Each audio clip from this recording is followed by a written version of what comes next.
I thank my good friend, my leader, the chairman, for his gracious comments. Also, let me add my words of welcome to our distinguished panelists. As the chairman very ably outlined, it may seem something of a disconnect today for us to be talking about something as ancient, really, as piracy, particularly when this committee concerns itself on a routine basis with ballistic missile defense, nuclear warfare, those rather more modern-sounding problems that beset us. But that notwithstanding, as the chairman maintains, and I fully agree, the challenge of maintaining the sanctity, security of our shipping lanes and semblance of sanctity and security on the high seas falls heavily upon the agenda of our national security interest. Mr. Chairman, I'd ask that I just have unanimous consent to enter my full comments into the record, and in lieu of that, at that same time, just make a few points, if I may. Without objection, of course. First, at the risk of stating the obvious, piracy is not new. As the chairman again discussed, throughout history, we've been dealing with the events of pirates attacking ships, and certainly most notably in our nation's history, that of the Barbary pirates who operated from the northern coast of Africa from the late 1500s and to the early 1800s. In recent testimony to the Transportation and Infrastructure Subcommittee, a senior policy analyst from RAND stated, and I quote, "Piracy is above all an economically driven phenomenon," end quote. And I think that's an important point, and one that the chairman alluded to as well, and it's important that we remind ourselves that piracy at its root is often not driven by ideology. But I certainly hope you gentlemen may have the chance to talk a bit today about your thoughts regarding the possibility that piracy may well be linked in these days with terrorist agendas of certain Islamist factions seeking to expand, particularly control in Somalia.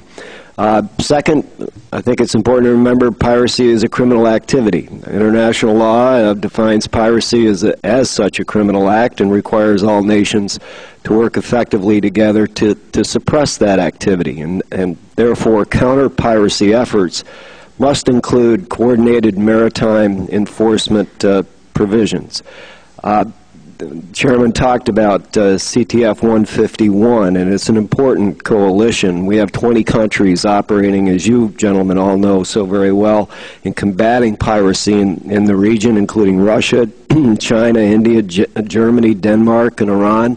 But not all of those nations, again, as you know, are part of CTF 151, and as we've seen, often operate under very different rules of engagement. And I'd very much appreciate comments on how the Navy is working with members of CTF 151 and other members of the international community, as well as the U.S. Coast Guard in the Gulf of Aden, and what challenges may be out there with respect to those differing rules of engagement.